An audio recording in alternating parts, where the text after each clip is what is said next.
이런 거에 헷갈리시면 안 되거든요.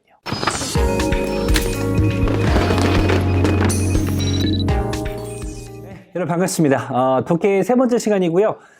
첫 시간에 우리 독해 읽는 법 그리고 주제 목적 찾기 이어서 오늘은 세부 정보 찾기로 가겠습니다. 이것도 자주 나온 포인트이기 때문에 정리를 잘 해드릴 거고요. 자, 일단은요. 세부 정보 찾기 문제는 질문과 본문의 내용이 일치하는 걸 고르시면 되는데 중요한 건 이겁니다. 뭐냐면 지문에 명확히 언급된 정보를 정답의 근거로 삼아라. 뭐 당연한 말인데 하다 보면은 내 상식의 근거에서 또는 내 추론의 근거에서 답을 오답으로 고르시게 되거든요. 그래서 분명히 이 토익 독해는 여러분의 상식이거나 배경 지식을 묻는 문제가 아니고 본문에 나온 표현만 찾으시면 돼요. 그러니까 내가 상식적으로 이게 내 말이 더 맞지 않나라고 고민하시면 안 돼요. 분명히 본문과 보기를 매치시켜서 맞는 거로 고르는 게 중요하다는 걸 기억하셔야 됩니다. 오케이? 자, 핵심입니다. 첫 번째, 질문을 먼저 읽으셔야 돼요. 질문 먼저 읽고 핵심을 파악하신 다음에 본문으로 가셨을 때 그 핵심이 나오는 부분을 잘 체크하는 게 중요하겠죠. 오케이? 두 번째, 이런 동사입니다. 이런 동사. 그래서 indicate, 나타내다, state, 언급하다, mention, 언급하다입니다. 이런 동사들이 나오게 되면 기본적으로 세부 정보 찾기 문제이기 때문에 활용을 좀 해주시면 된다는 말씀 드리겠습니다. 뭐 심플한 개념이지만 잘 숙지하셔서 볼 때 활용을 해보도록 하겠습니다. 자, 첫 번째입니다. 세부 정보 찾기 문제 스킬 중에 하나인데 뭐냐면 질문을 먼저 읽으라고 했는데요. 질문 읽으실 때 대문자와 그리고 숫자에는 동그라미를 쳐주시면 좋아요. 지난 시간에 직독치 언급드릴 때 직독치기 연습할 때 제가 대문자하고 숫자가 보이면 동그라미 치라고 했고요.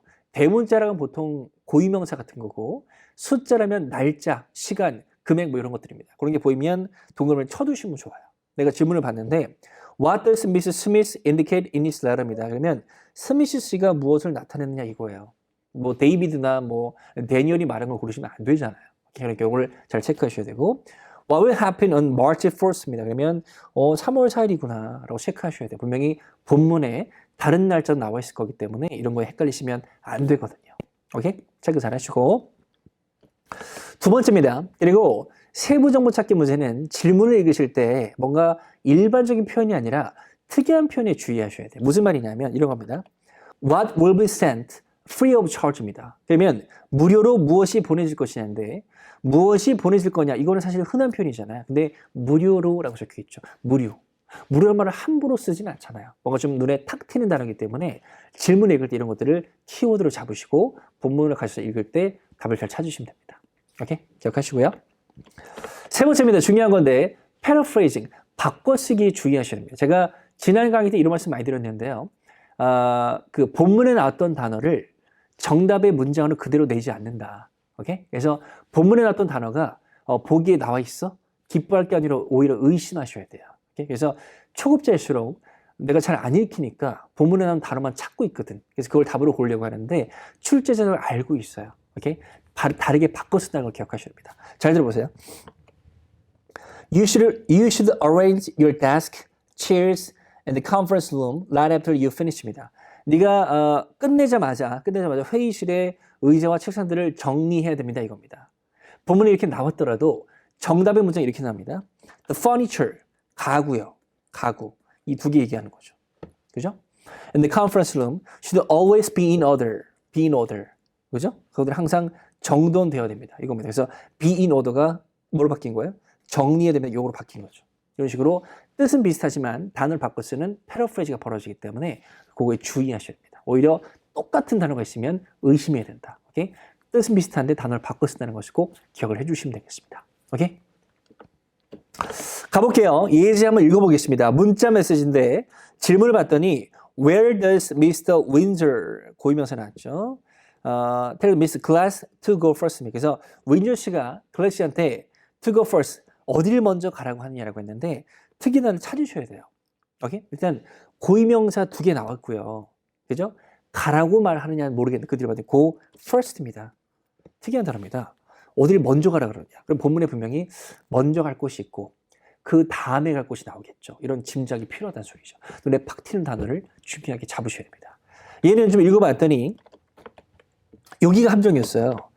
11시 2분에 가시게 되면 제프리 글래스가 뭐라 그랬냐면 Where should I go? 나 어디 가야 돼? 라고 했더니 메리 윈저가 말하기를 We need some pastries from the bakery. 베이커리? We also need to drink from the grocery store. 베이커리 가야 되고 식료품도 가는 거구나. 그럼 먼저 있는 베이커리 답을 골라야겠구나. 그래서 답을 B로 많이 해줬어요. 함정이었습니다. 조금 더 읽어봤더니 여기 보이세요? 그죠? 민주가 또 얘기하는데 Before you visit those places. 앞에서는 베이커리와 grocery store를 방문하기 전에 get the sandwiches from the restaurant. 레스토랑에서 샌드위치 좀 갖고 오세요. 가장 먼저 가야 될 곳은 여기가 되겠죠. 오케이? 그래서 내가 보기에 봤던 게 지금 막 본문에 너무 잘 보여. 너무 바로 그러지 마시고 의심하셔서 뒤에 또 뭔가 있지 않나 잡아가셔야 됩니다. 세부사항은 그대로 나올 수도 있어요. 근데 이렇게 혼동을 유발할 수도 있기 때문에 개념을 잘 잡으시기 바랍니다. 자, 이번엔 한번 문제 풀어볼게요. 노티스입니다. 공지문 같은 거고요. 읽어봤더니 according to notice, notice에 따르면 what will happen on August 11th입니다. 오케이? 고유명사 숫자입니다. 요 날짜에 무슨 일이 벌어질 것이냐 했기 때문에 그 날짜가 나온 부분을 잘 보시면 될 것이고 2번을 봤더니 2번은 what should a person who cannot attend 관계주되고요. 이 클래스에 참가할 수 없는 사람은 무엇을 해야 되느냐. 자, 무엇을 해야 되느냐? 흔한 표현입니다. 근데 참가할 수 없는이에요. 없는. 뭔가 좀 눈에 탁 튀는 그런 표현입니다. 그럼 뭔가 참가할 수 없다는 문장이 나올 것이고 그 주변에 답의 근거가 있을 것이라는 걸 짐작을 하셔야 됩니다. 오케이? 자, 1번 문제 풀어보면 아까 이게 키워드였습니다. 제일 첫 번째 줄에 나옵니다. 그래서 앤더슨 아카데미는요. will be closed 닫힐 거래요. 이 날짜부터 이 날짜까지 답 나왔대요. 오케이? 그래서 세부 정보 찾기 문제니까 질문을 잡았던 키워드로 그 부분의 답을 찾을 수 있었고 답은 B로 가셔야죠. 11일부터 17일까지니까 temporarily closed입니다. 임시적으로 닫힐 것이다 이거였습니다. 오케이? 그래서 이 날짜를 또 뭐로 바꾼 거예요? 임시적으로 바뀐 거죠. 아까 얘기한 대로 단어를 바꿔서 다른 표현을 쓰는 패러프레이징이 벌어진 것이다 로 판단하셔야 됩니다. 자, 2번의 중요한 자리는 아까 중요한 포인트는 참가할 수 없는 이었습니다. 오케이? 본문 어디 있었냐면 여기 있었고 보시면 제가 읽어볼게요. If a maker class conflicts with your schedule.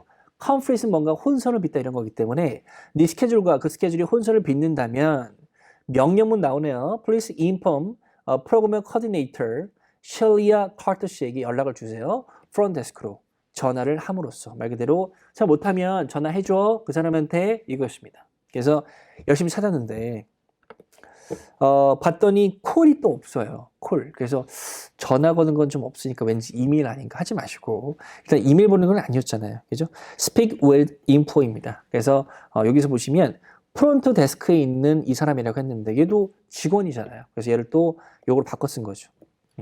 바꿔 쓴 거고 전화하는 것도 대화하는 거기 때문에 말하더라 바꿔 쓴 겁니다. 내용이 맞으니까 얘를 고를 수 있어요. 토익 독해는 항상 그렇습니다.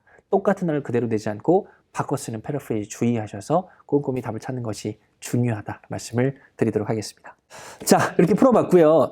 세부 정보 찾기 문제 포인트 3가지 기억합니다. 아까 질문을 먼저 읽는데 질문을 읽을 때 대문자와 숫자의 동그라미 치는 거. 그리고 두 번째, 일반적인 다 표현이 아니라 뭔가 눈에 탁 튀는 표현이 있다면 걔를 키워드로 잡아야 된다. 기억하고. 세 번째, 패러프레이징. 바꿔쓰기에 주의해야 된다. 많이 느끼셨죠? 그죠? 똑같은 단어가 아니라 뜻은 비슷한데 단어를 바꿔 쓴 표현에 주의하시고 똑같은 단어가 보이면 오히려 의심해야 된다. 꼭 기억을 해주시면 되겠습니다. 그것이 했고요. 세부 정보 찾기 문제도 중요하니까 포인트 잘 기억하셔서 활용하시기를 바라겠습니다. 감사합니다.